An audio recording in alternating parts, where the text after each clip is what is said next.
I'm excited to be here with this dude. One of the big things is I don't really know you that well. You know, like you've come down to the sauna and I can see you're someone who loves sauna, but I've been following your content and, you know, I really love the message that you're putting out there, like the authenticity, the heart, the love, you know, the mana, it's all there. But you know, I'm curious, like, tell us your story. Like, what led you to where you are now? What were those moments that have been catalysts that now you're just on this, seems like this crystal clear path? Thank you, brother. That means a lot. Yeah, it's been a bit of a trip, eh? It's only been a couple of weeks since I first met you. Yeah. Coming down to Waiheke Beach, and again, like same sort of frequency, I think, is like when I saw your content, I felt your vibe. Yeah. And I was just like, yeah, this guy's on the same track as me, just Cool. serving from a place of purpose. Yes. And you found a new sort of journey that you're on. So for me, I mean, how far should I go back? Like going back to my childhood. Yeah. Just set the scene from there, I guess. Yeah, totally. I'm from a big family, so I got 5 sisters, I got 1 brother. Sweet. From West Auckland. We lived out there my whole life. Yeah.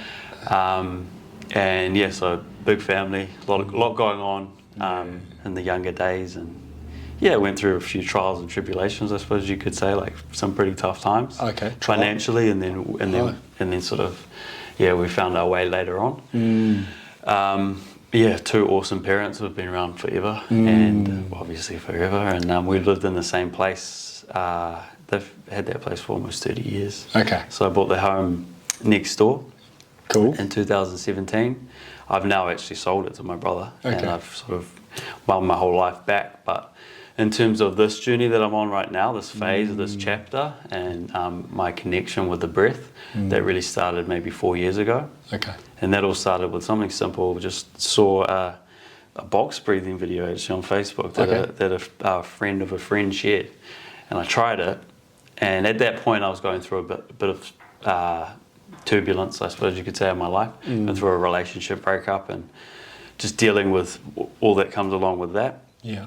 And sort of diving a little bit deeper within myself, and I guess for the first time really doing some soul searching, rather than just being on this path of doing, of like ticking boxes that society wants to be ticked. Like I'd gone down that path, like I'd got the degree, been to uni, got the degree, did postgrad, got the nice job, bought a house, travelled around the world, and had all these awesome experiences that I'm super grateful for. Totally. But I didn't feel like I was fulfilled from them. Yeah. It was like chasing the next thing, and it was all on that materialistic path of money, of things, of those experiences, which again, as I said, I'm grateful for. But started to look within through that turbulence, through that chaos, and it was the biggest gift ever, because that's where I discovered the breath and went down this path, starting with just a simple video, trying that out and thinking, oh, there's a bit to this, and as a lot of people do, diving into the whole Wim Hof method, and then from there really embracing pranayama,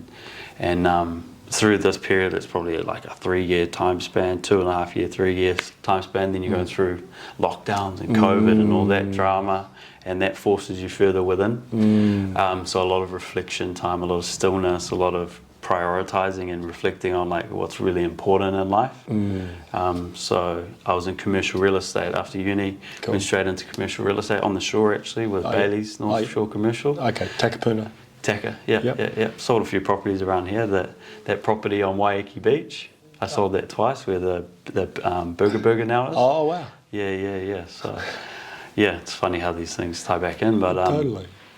yeah, spent 8 years doing that. Yeah. And as a young man, like the adrenaline rush of like earning all that money and going from deal to deal, and like the people you meet and the characters and all that sort of stuff was a real buzz. Yeah. And it served a purpose in that stage of life, but it wasn't a deeper purpose. And that deeper purpose I had to find through going through a bit of turbulence, as I said. So yeah, went a bit deeper with the breath, from Wim Hof into pranayama.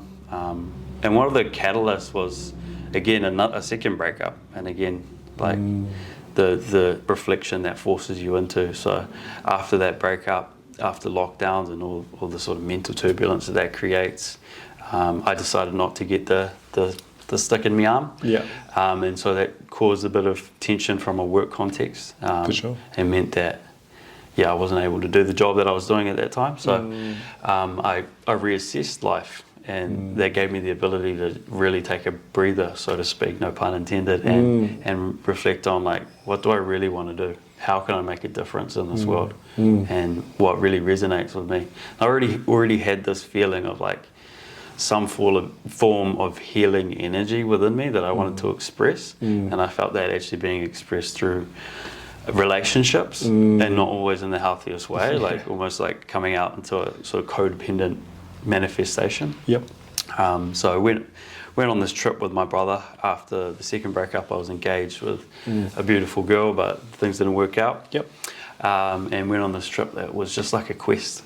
Just this road trip around the South Island, going from place to place in a caravan with my brother and the bro resultant, and having these awesome experiences, meeting these awesome people, and at the same time I was doing my breathwork instructor course. So going through all this, like, just clearing out energy within me, and really reflecting more deeply than I ever have in my life, about, like, who I really am at my core, and starting to dig into and connect with that frequency. And I got back from that trip, and it was like something you read in a book, really. It was like, click your fingers, and I no longer, because I'd relied on alcohol, I'd been smoking. Like, smoking isn't something I did my whole life, but like in the year before that, it's something I picked up as like a numbing thing, as a distraction. And I'd become addicted to that, and really relied on alcohol for a long time, and had been going through this phase of, like, going from one end of the spectrum to the other, in terms of, like, being really down to being really, like, hyper and, like, doing all the things. And so I was just dysregulated in my nervous system, is essentially what it was. Got back, and it was like a light came on, flicked the switch, and I haven't touched a drop of alcohol since. I haven't smoked a single cigarette. I've just, like, the attitude and the sort of way I relate to myself, and therefore the way I relate to other people, has just completely changed. And I put it down to the breath and this deeper connection with your life force energy, which is essentially what it is. So it was a little bit of a long-winded intro, but bro, I'd love to hear your story as well, and sort of your origin story, how you connected with sauna and where all that came from. Totally. Like, I've just touching back, you've just shared a lot, you know. Well done. Thank you, brother. Well done. You know, like, it's not easy to make those shifts, you know, like, and I feel there's a lot of people out there who may have been in a similar turbulent place, but they haven't found the breath. And because they haven't found those other tools, then they do turn to the easier other solution, which is, let's drink, or let's smoke, or let's do other unhealthy things. They just haven't found those tools. So, I think, you know, that really can resonate with a lot of people, you know. And just looping back to, you know, you chose not to get the mRNA vaccine type thing. I chose not to as well. And, you know, there was a lot of different things that came out of that. But have you moved into appreciation for that, actually? Because, 100%. you know, that's actually, like, I feel like there's a lot of people who might still be stuck in the negative aspect of that whole thing. But for me, it's all appreciation, you know? 100%. Like, it's like, without that, there'd be so many people who weren't forced into making a shift that they may have wanted to make, but they didn't do it. Yeah, it was the catalyst. It's the catalyst, you know, like, and it's like, you know, and it's not, I feel, until we move into that state of appreciation that we can actually, that's where the healing comes in. You know, I feel like, you know, when you've truly healed from a breakup or a traumatic event or whatever, only when you move into a state of appreciation for that. 100%. Like authentic appreciation, where you know, like... You're not just saying the word, you're actually feeling it. You know it. You know, you're like, you're like, thank fuck for that.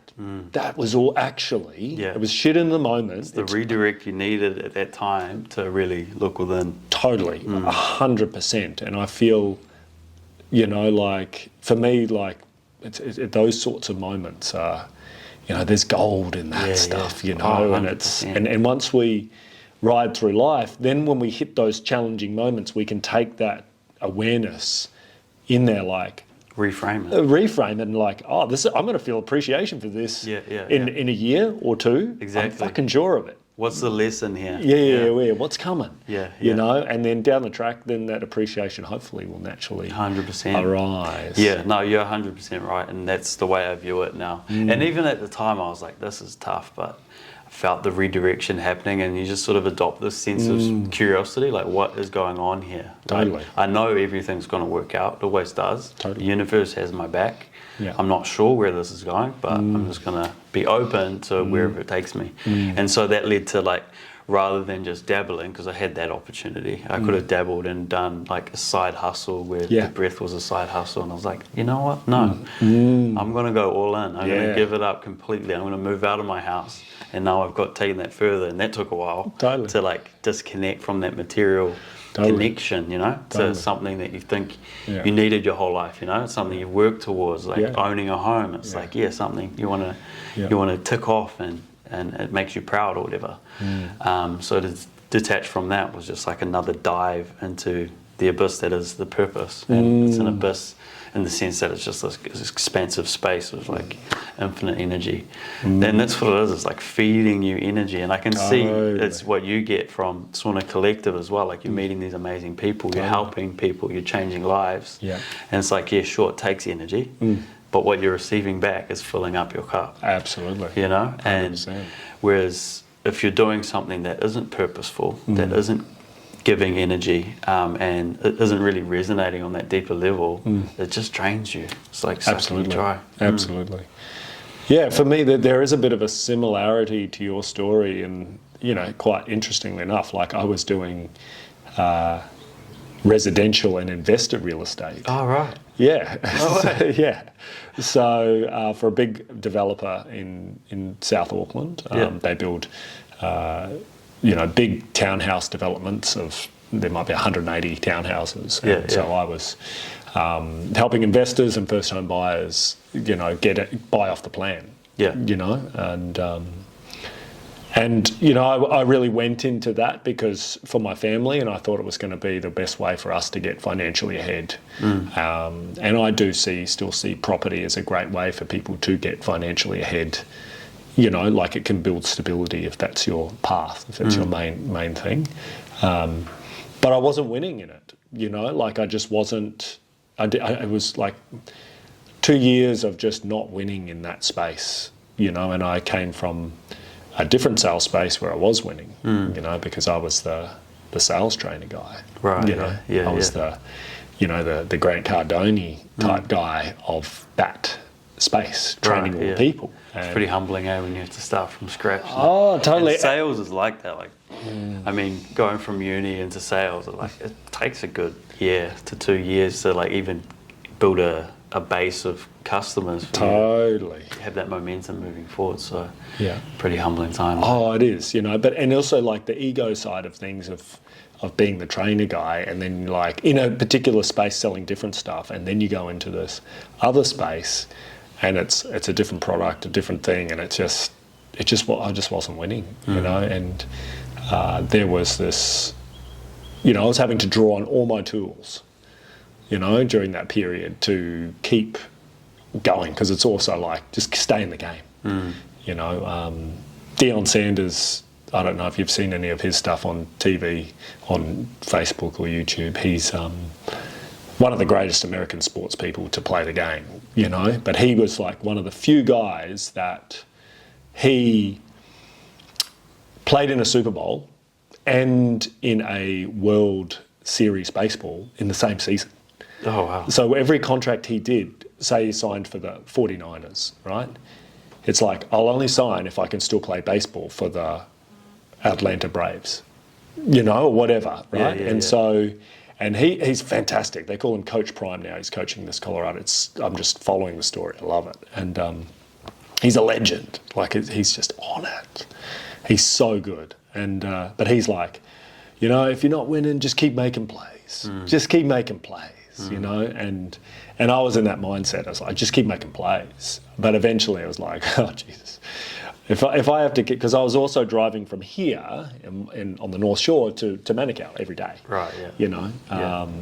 And so eventually, you know, the property scene wasn't doing that well in general, and I wasn't winning, and was made redundant, and with a few other people, and you know, I was so happy.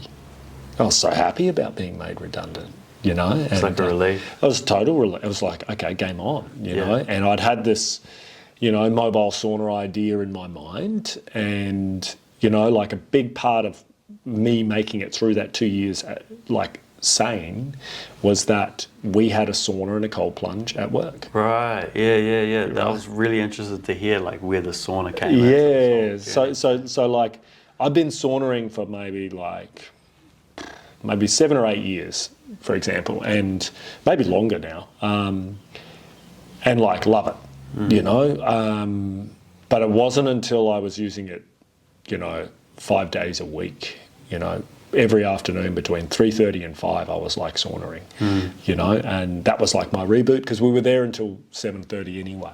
Right. So that was a great little lull in the afternoon. Yeah. Like, it was a sweet setup, you know, like when you've got a sauna, working somewhere and you've got a sauna that's 50 metres from your desk, and a sick gym. Like the club that we had there was just amazing, you know, and like a serious cold plunge. We're talking, you know, like it's you hop in and you're standing and it's here. Sweet. Yeah, like 2 or 3 people can get in this. You know, it's cold, and they had a steam room and a spa. What was it set at? The temperature was probably set at somewhere between 11 and 8. Oh, okay. You know, so it's not like ice cold, but if you're in there and you're moving, breaking that thermal Still barrier, it's absolutely like if I stayed in longer than 2.5 minutes and I got out, it would make me dizzy. You know, and that was just my body type, you know, like it was, so I just set it that between 1 and 2 minutes, it was all I would do, because everybody is different. That's you know, such a good point. You know, like there's I have to tell it with people getting in the sauna, you know, like there's all this stuff, you know, I'm going to stay for 25 minutes or 20 minutes or as long as you want, and it's like, you're sort of missing it's not the point of the whole thing, you know, especially particularly in our wood-fired sauna that we have, like we're running hot temperatures. We're not running aquatic centre 78 degree temperatures. It's 85 to 90 wood-fired. It's hot, and your head is getting a lot. So, you know, we want to move to making sure that people, you know, wear sauna hats and that sort of stuff, because there's no value in heating up your head. You know, it just happens to be in the hottest part of the room. You know, so we want to move 30% of your heat enters and exits through your head. So. Absolutely. So if we can, you know, it could be just a wet beanie people wear, you know, in there is going to insulate your head more. Then you're going to get more heat into your body, into the mass, which is really where it's going to help. And that point is so important. Like, you can't harp on about that enough, The fact that it's about listening to your own body. Listening to your own body. The beautiful thing about these contrast therapies, about the breath. It's dropping us into our body, because so often we're stuck in our head. Absolutely. And there's even that protocol mindset, like I'm after a protocol, how long should I stay in, what heat should it be? Totally. All these sorts of things, it's like being stuck in your head. You're looking for this protocol, but the reality is, not just person to person, but the same person day to day is going to have different needs. Absolutely. Some days you have a shitty sleep, get in the sauna, and you're not going to last that half an hour or that 20 minutes or that 15 minutes, what you normally would last, because your body's just not in the same state. And I get that a lot, because I go to saunas and people see me doing my yogi shit and staying in there for ages, and they ask me like, how long do you stay in? I'm like, I literally don't look at the clock. Totally. I make sure when I go to the sauna that I have no time limit. So I can literally just be in there. And wait until my body says it's time, and then get out. And it's not about like cranking it and No. and trying to find the limit until I pass out. Yeah, totally. I've been there before, Yeah, and yeah. it's not a nice place to be. No. And you don't want to do it. Like, it's just like, what it's all about is like testing your edges, but in a way, like we do in yoga, testing your edges in a way that's empathetic. So it's like a curiosity rather than this ego thing where I'm pushing myself because I want to break this barrier or overcome this obstacle. It's actually just like you get the same benefit, and that's the whole idea of hormetic stress that has become this big buzzword. Hormetic stress tells you that you reach a certain level.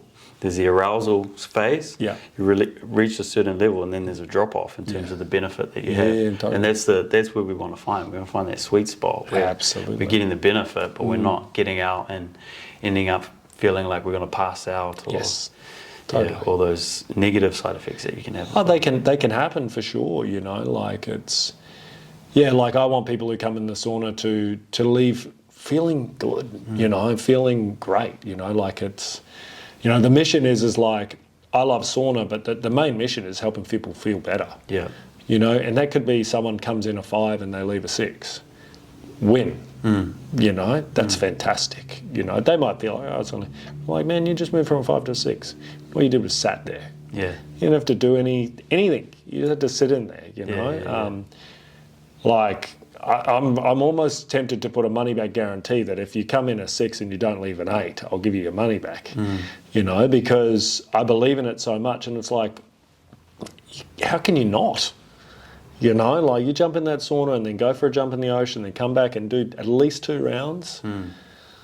Your nervous system, you know, everything that's been released, you're gonna feel different. You know, and the magic icing on the cake is like, particularly people who aren't feeling great, is often just the conversation you might have with some random person in there. You know, so there's the community aspect, and we all know that in the blue zones, the big key factor around their health, it's like, okay, they're eating certain things and they live in a certain lifestyle, but the fundamental thing, it's community.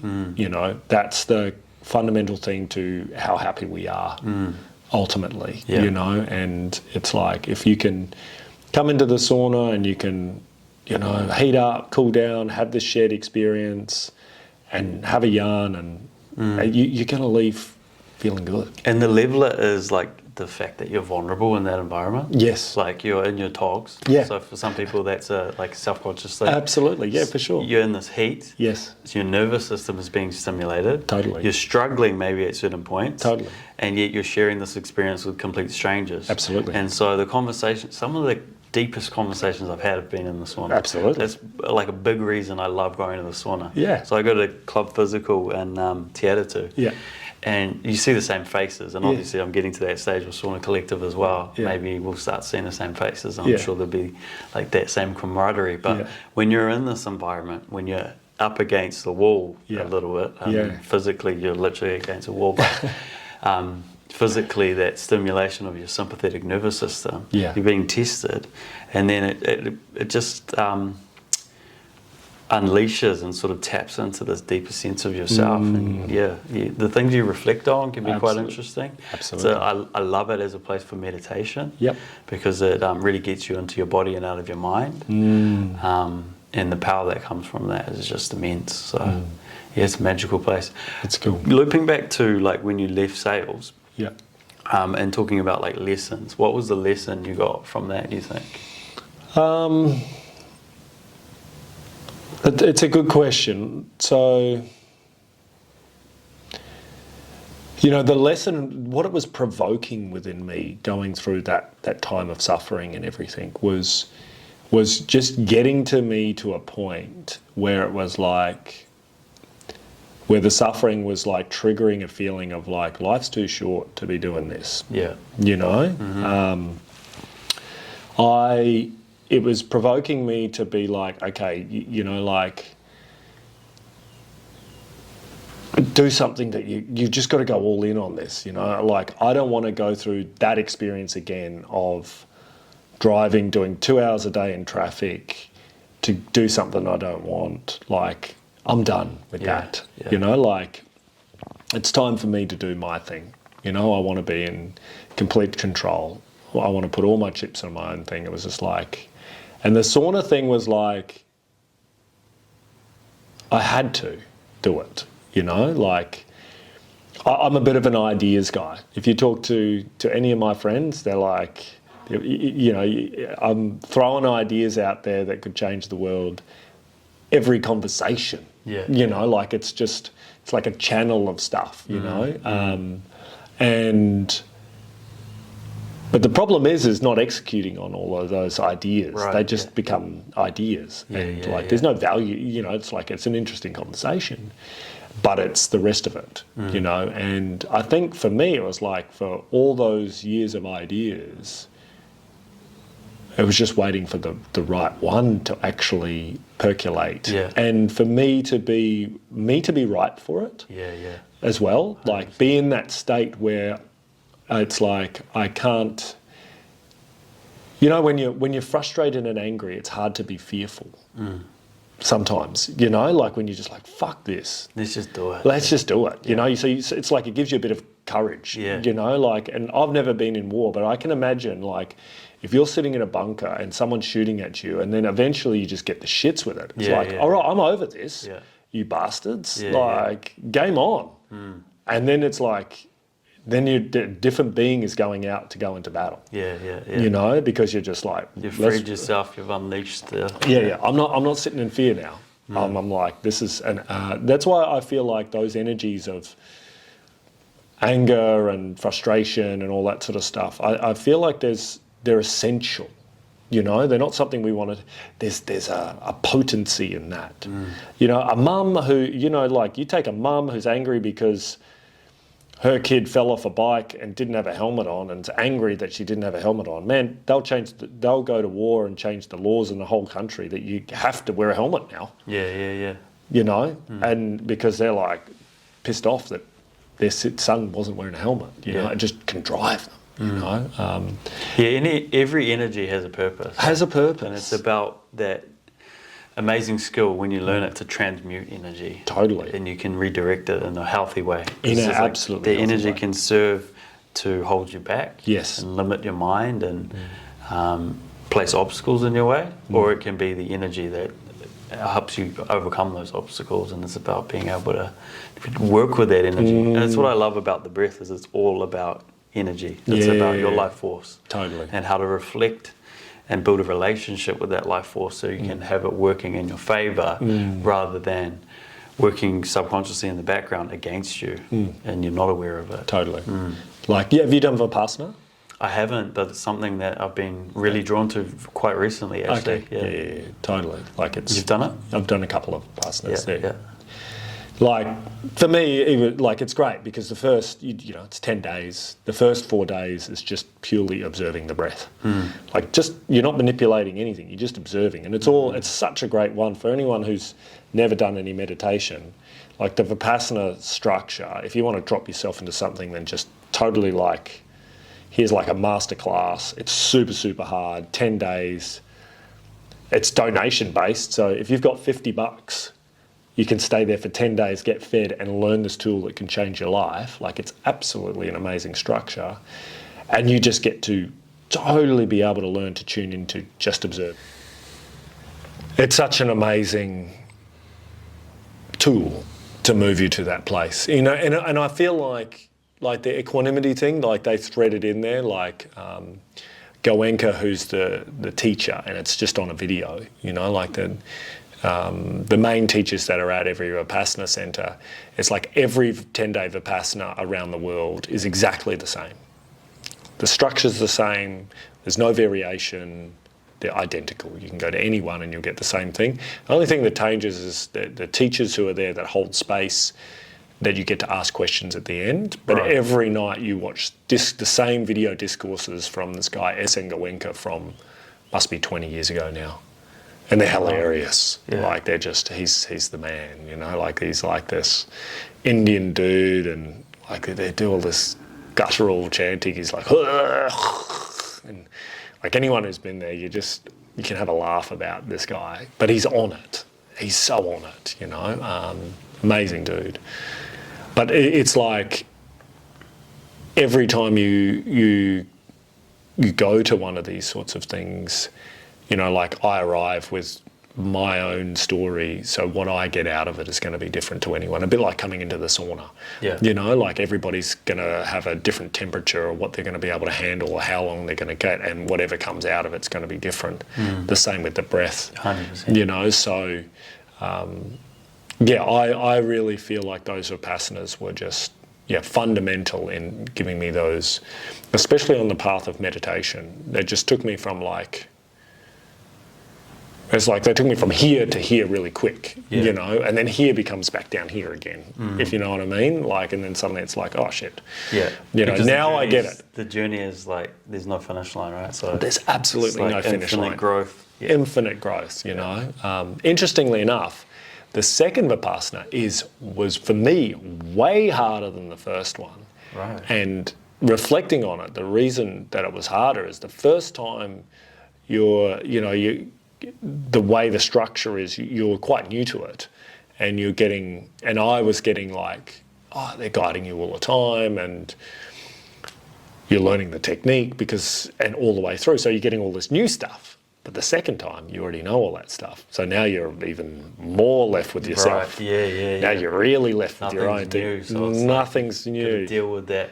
Totally. That ego being like, I already know this. Yeah, totally. Well, the ego and just. Yeah, mine's just away, Like I remember I did one in the Blue Mountains in Australia, and called Beautiful Centre, like absolutely like amazing. And it's like day 6 and I'd had it, like I was ready to like leave, and I just got up one day and I was like, fuck this. I'm done, and I come outside and, classic gum trees around, and near the centre, there was a big wall that they'd made with these things because there's a train line on the other side, so to just soften the sound of the train. And I'm there thinking about escaping, because it can feel like a bit like a prison, but I'm feeling like I want to escape, like I'm going to go, rah, rah. And I just hear this train coming, right? And then I just see this another Vipassana guy, just start running. And he's just sprinting as fast as he can and just like starts running up this wall and then just running along the top. And he's just sort of like chasing the train. But in my mind, I'm just like visualizing him just turning around and giving the finger to the Vipassana place and just jumping on that train. And part of me was like, I wish that was me, just jump on that train and just leave. And I needed to see that, because I think I laughed for hours. Like just hours of just, every time I would just think of that guy running along that wall, I would just lose the plot, and I would just be rolling around on the ground in laughter. And I couldn't look at the guy, because the other thing with the Vipassana is that often it's not talked about is there's no eye contact. That must be so strange. There's no eye contact. You're not allowed to look at other people. Yeah. And you realise why though. You realise in there, once you've been silent for a bit, that there's so much communication in the eyes, like so much. And it's like... It disturbs the flow of energy. It disturbs the flow of energy, and you don't know where anyone is, and you could just pop them out of somewhere they needed to be. Right, yeah. So you really end up... You're not supposed to... It's like you're not communicating in any way, shape or form. There's no... But...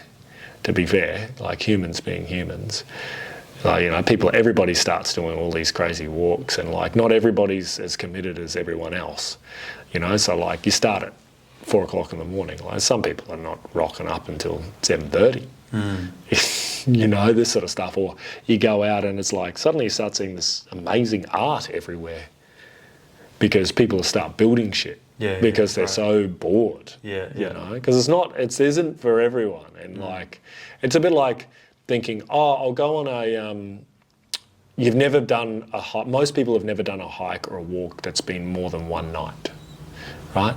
And then you decide to do a 10-day hike. I'll do a 10-day hike. Like, it's not easy. It's totally different. Suddenly it's like, blisters day 2. Oh, now your feet, like...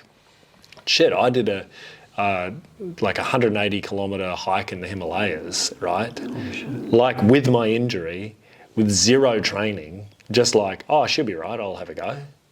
And it's like supposed to be 21 days. It's like 36 days later, finished this hike. You know, at altitude, it was like, Jesus Christ, what am I doing? That might be one thing the audience are interested in hearing, that I think you covered a little bit on your channel the other day, but like that origin story of the injury and like how that's affected your life and like how your attitude towards it. Yeah. I'd like to hear a bit about that.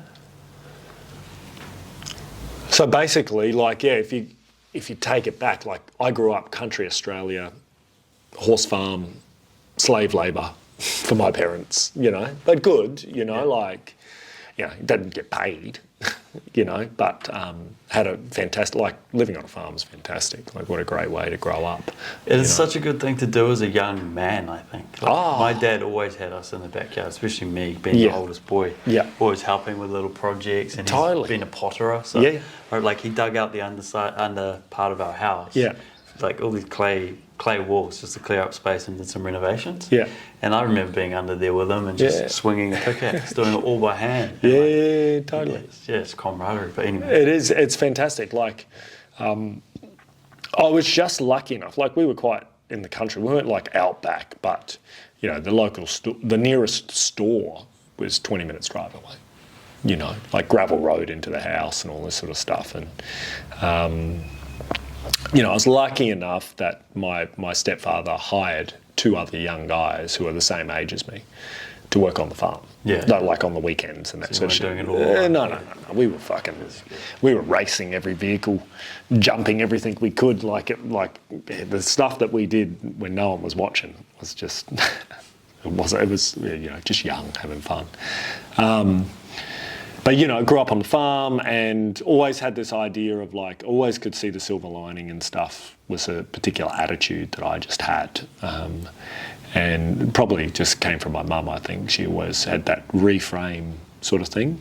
And sometimes it's good, sometimes it's a coping mechanism, but it can repress stuff. This is what I've sort of found over time, that it's actually, there's times when it's good and times when it's not. But when I left school, I told my parents I was going to take a year off and then I was going to join the military, do like officers training and all this sort of jazz. That was just a cover story because I didn't know what I wanted to do, but kept them off my back. And then I decided I had a choice between, in my mind was like, I wanted to do something cool, that would hang out with cool people, that I could meet girls and travel the world. And so I was either become a snowboarding instructor or become a skydiving instructor. And so I went with a skydiving instructor because at that time it was like, because there was also a competitive element as well. If I was starting snowboarding and getting into it and doing that at 18, and good luck being competitive. Right. Yeah, you know, you've got the guys who've already done 20,000 hours by the time you're getting involved. So, hey, you could be an instructor, but you couldn't be competitive. But skydiving starting at 18 is like starting the sport at 6. Right. You know, no one's really starting at 18. True. Yeah, like it's too expensive. And people just don't get exposed to it. Yeah. It's not like there's money in it, but you can do enough that you get free skydives. Nice. You know, which was sweet. What does a competitive skydiver do? Is it like heights? Is it? What is it like? So, like, there's like world championships, that sort of stuff, and it's sort of like there's a whole lot of different disciplines. So you've got like freestyle skydiving, and you've got team events and that sort of stuff. So typically it's team events, and then you've got the parachuting side of it. So that's also part of the skydiving, and that's swooping, and there's artistic components to that, but like the one I would have been going into would have been free fly skydiving. So it's like you have a cameraman and 2 other people who jump out. So 3 of you are in a team and you jump out, and 2 people are like the performers and they do all these different positions. So you might be like on your head flying towards the ground or spinning back and forth, and you're doing all these tricks basically.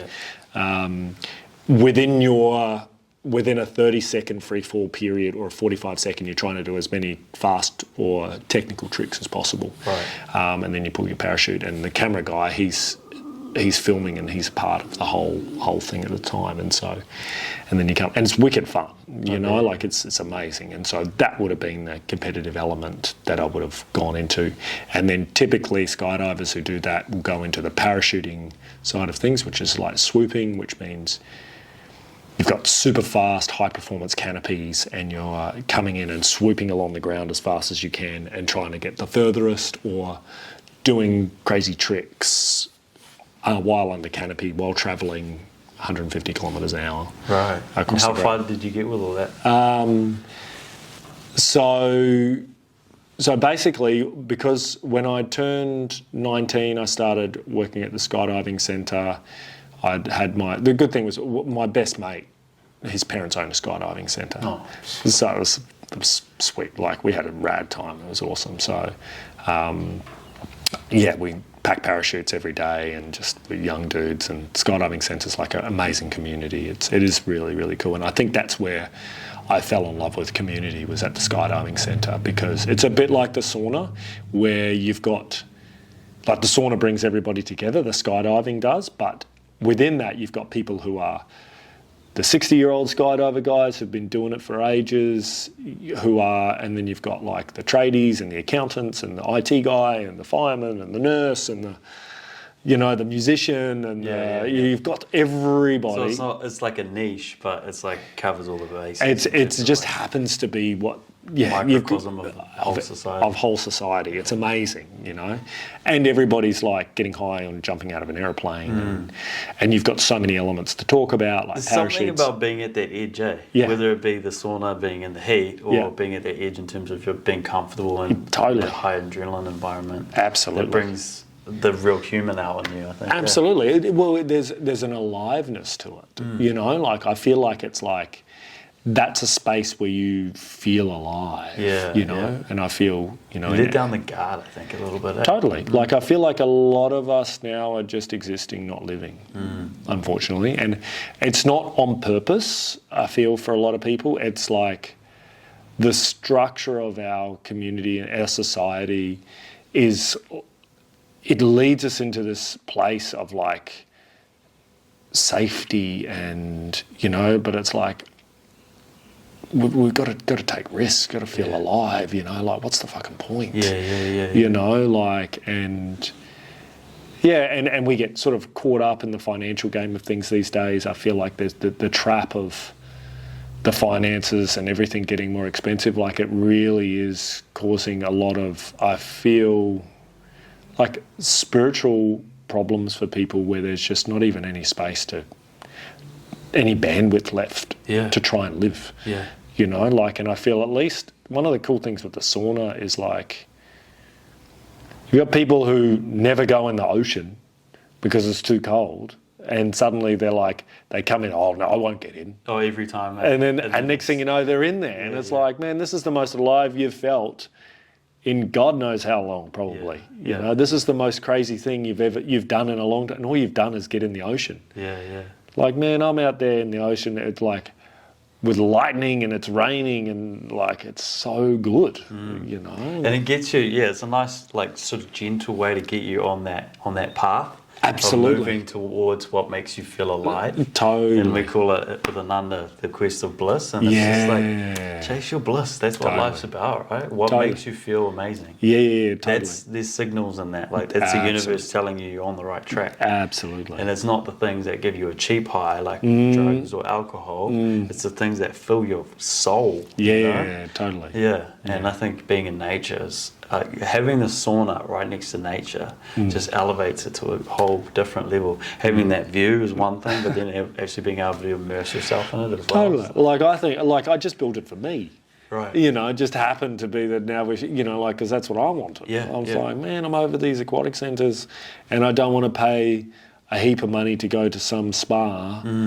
And, like, I want it to be in nature, like, so let's do that. Like, and knowing that people will come, build it, and people will come. But back to the skydiving thing, I sort of got into the skydiving thing and moved to America to, had a friend who was working at one of the biggest skydiving centres in the world, and he hooked me up with a job over there because I was a parachute packer. So, and what that is basically you can pack someone who's coming for a weekend to do sports jumps. That's someone with their license, and you pack their parachutes. Or you're packing the tandem parachutes for the business, which is tandem skydiving, you know, taking people out strapped to them. And so you would get paid, let's say, $10 for every pack, you know, which you think, oh, it's not much. But if you can pack it in 5 minutes, it's not a bad hourly rate, you know, like, so you get quick at packing. You're just like a machine. And so I was packing there, and you're making good money in America, and you're packing for people and they're tipping you and all that sort of stuff. And, you know, classic skydiving thing though, like there's all sorts of crazy stuff going on and interesting things happening and whatnot. And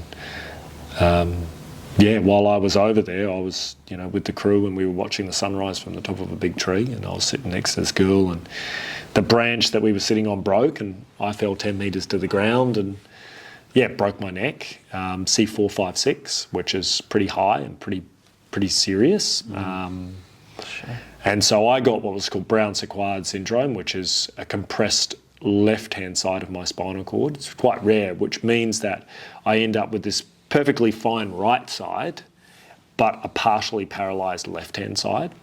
And the interesting thing about it is that it's not until most people don't know this, but the way the messages come down your brain, like they often talk about things switching, you know, the right hemisphere controlling the left hemisphere of your brain, the left hemisphere controlling the right. But what also happens is the movement for the right side travels down the right-hand side of the spinal cord, but the feeling, the sensations travels down the left-hand side. Right. So what I end up having is, because the left-hand side got compressed, is my right-hand side, my movement is fine, but I cannot feel pain or temperature. Right. In this side. And the other side, I can feel totally fine, but I just can't move it well. So with that, a lot of unique things come with that, but it just means that, I could get tattooed all over my right-hand side from my nipple line down without any pain, you know. So but zero pain or like zero pain. Wow. Like zero pain. Like just like dull. It'd just be dull. I'll just feel head down. No, from nipple line down. From nipple line down. Oh, right. Yeah. It's sort of like the way, you know, like with the vertebrae, you've got 7 levels. The further you down, the way the nervous system spreads out from there down and then into the body is a bit different. But from the nipple line down, and like it's straight down the middle of my entire being, you know. So it's an interesting one. Like, and this is something that I observed is, like, because I don't feel pain, then also when I do cut myself or anything in my leg or whatever, it doesn't heal very fast. So I've had situations where, that's interesting. It's trippy, right? Yeah. So I was in Vietnam, right? And no, not Vietnam, Laos. And so decided to take a high dose of plant medicine, so like magic mushrooms, right? And so get up early in the morning on my own, drink a couple of these shakes as you do, jump on the river, floating down the I don't even know the name of the river. It's hilarious, but they've got all these, in Laos, they've got all these bars that are just these crazy bars that are on the river, and you just drink and float down this river and just pull it. You're in a rubber tube. Just in a big rubber tyre, right? Yeah. So I paid these guys to take me way up the river on my own and drop me off and just float on down, right? And so, like, after a good, God, must have been 8 hours of floating down this river, I'd had like this hat on and everything, but my legs, both my shins, had gotten completely sunburnt to hell, right? Because I didn't even get out of the thing. I just kept floating down there. It was amazing. It was so awesome. Anyway, so like they get so sunburned, and what ends up happening is the left-hand side, it's just like a normal sunburn, just does its thing. It's a bit, peels a little bit. This side blisters massively and becomes this huge infected wound. that is like going from my top of my knee all the way down my shin, you know, and like I had to put ointment and cream and all sorts of stuff on that for ages, and that took at least 6 weeks to heal, you know, and it's just purely because, and it's like one of those scenarios where they both evenly got sunburned. It didn't get more sunburned. And then a few years later, the same thing happened where I was hanging out in the outback and just cruising around naked for ages and got really, really sunburned. And particularly on my shins, on my thighs. And the same thing happened. My thighs got really sunburned and this side got, took 6 weeks to fucking heal. There's a really interesting message about pain in that, isn't there? Yeah. It's like the pain that you're not feeling is the message that your body needs to send what needs to go, like energetically. Absolutely. It needs to heal Totally. to the place it needs to be. Totally. And on all levels, maybe, you know, like the emotional type level, it's like the pain that you're feeling is what's telling you this is what you need to heal. Yeah. You know, like emotional phrase, like the obstacle is the way. It's the obstacle is the way. It's like that message that you need sometimes, the chaos that you meet in your life is the message that you need to redirect and like put you on the right path. 100%. Yeah, wow, that's positive. Yeah. So, yeah, when I broke my neck, it was like a month in the States, classic, you'll never walk again sort of scenario, which is just stupid in my mind that a doctor even tells you that. Like imagine that, you're like 21 and the doctor goes, oh, you'll never walk again. Like, where's the benefit in a comment? Where's the benefit? Like it's a 50-50 chance that maybe even 60-40 or 70-30 that guy's going to go into not a happy place. He's already not in a good place and now you're going to tell him he's never going to walk again. And it's not you'll never walk again, it's like you'll never do anything cool again. Yeah, you know, like your life up until that point was all based around these rushes and these highs and this. It was all around my physical body. Yeah. You know, like felt totally confident and comfortable in my body and what I could do. You know, and so now like you lose you're losing your complete identity of who you are as a human being. Like in a young dude, you're already unstable. You know, you haven't locked in anything yet. You know, you're only just left the nest. Yeah. You know, really. And so, but luckily I just got pissed and was just like, you know, told him to piss off out of the room and okay, game on. And like to be fair, I think there was a lot of naivety around my injury. Like I actually literally thought I was going to be back skydiving within 12 months. You know, like it was like, I'll be back in the game. Yeah. Like, this is all good. I just have 12 months now to just work on myself. This is sweet. It's all game on, you know. But then it's like, oh shit, I'm still not moving. You know, like, oh, nothing's moving still. Oh, Jesus. And so it was 7 months before I left the hospital in the end.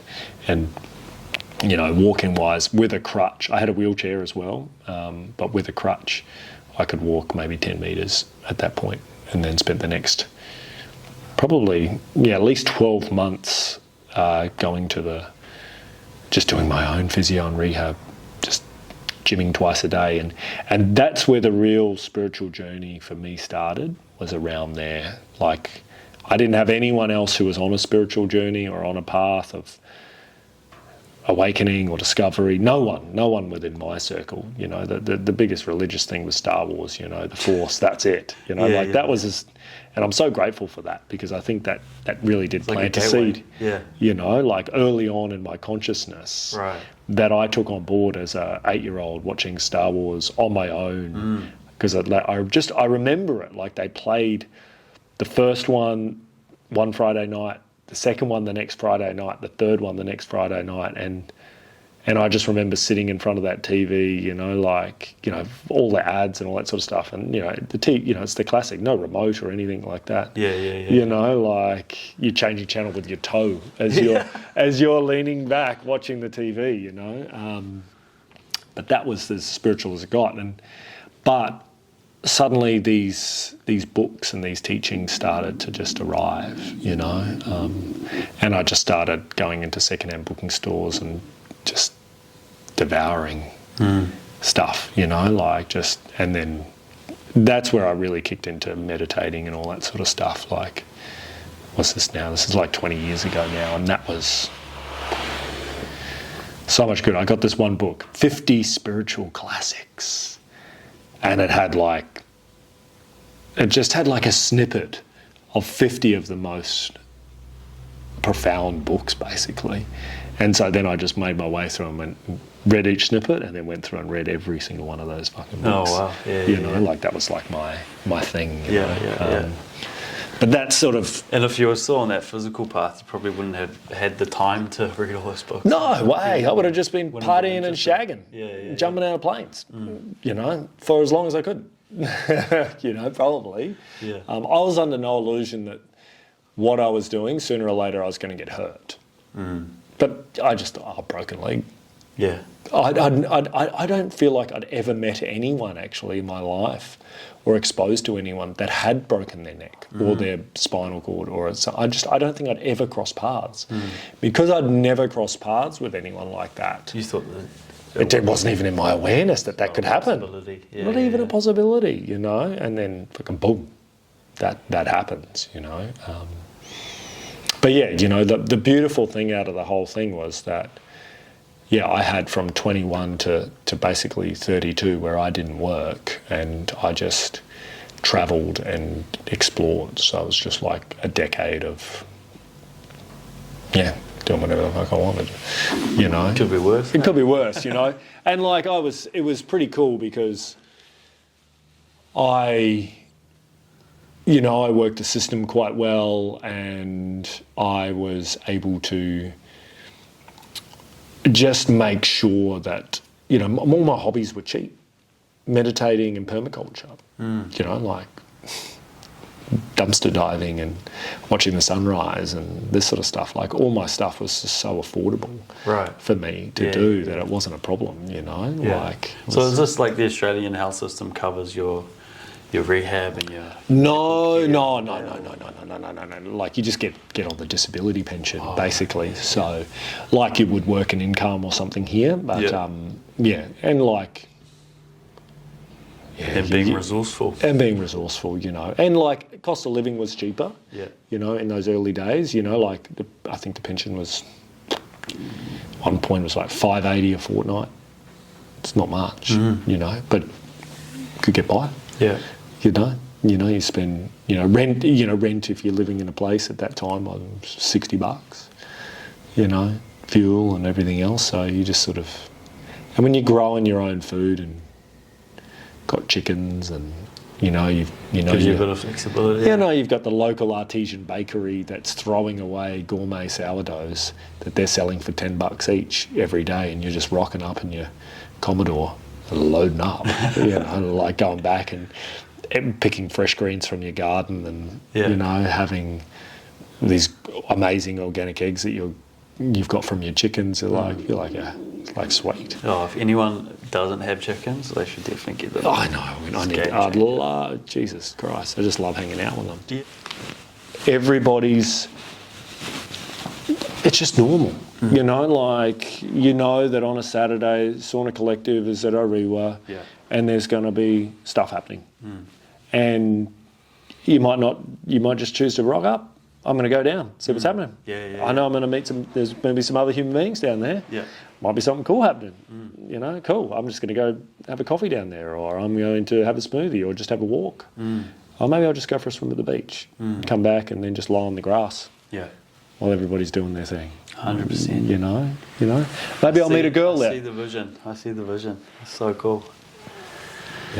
Yeah. And then creating it. Like the idea, the vision is that we've got 6 or 7 of these trailers servicing all of Auckland, and that there's leaders at each one that are holding the space and helping build community that are on that same wavelength at each spot.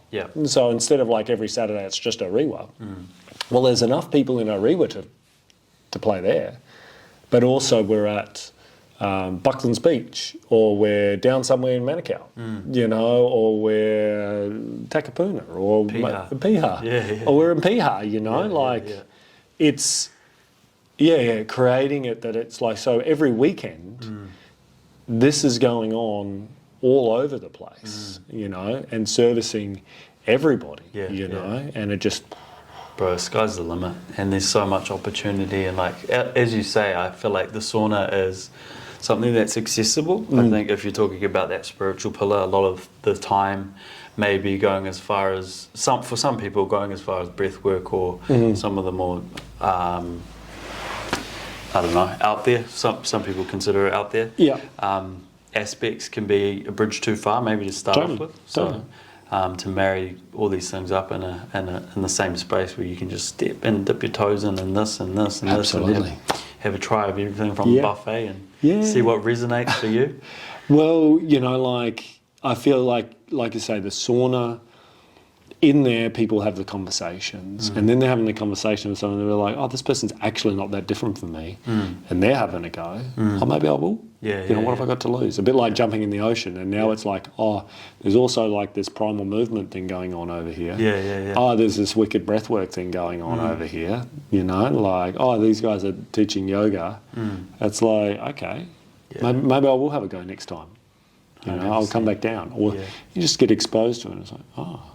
And then you see that there's different types of human beings doing different things. You know, and we're all like pretty much the same on some sort of level way. If you go, if you go deep enough, if you go deep enough, it's just there's always commonality, common ground to be found.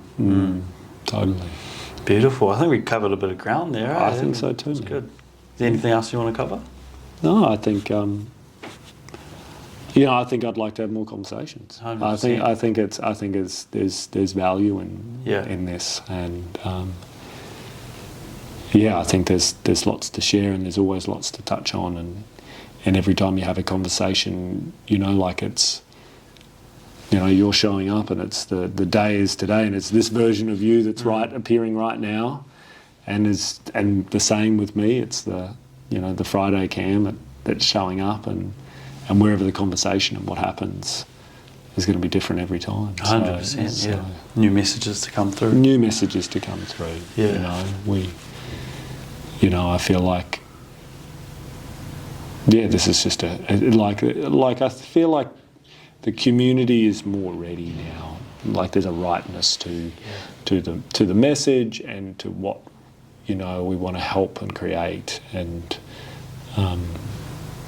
and through this sort of stuff we can just keep sharing stuff that's going to, you know, provoke something within some people. I feel like we're on the same path, bro. I feel like we've met each other at the right time, and I think I can add a lot of value to what you're doing, and I'm passionate about doing that. Like, totally. I think so too. So for sure. Let's do it, brother. Yeah, man. Game on. Let's go. Yeah.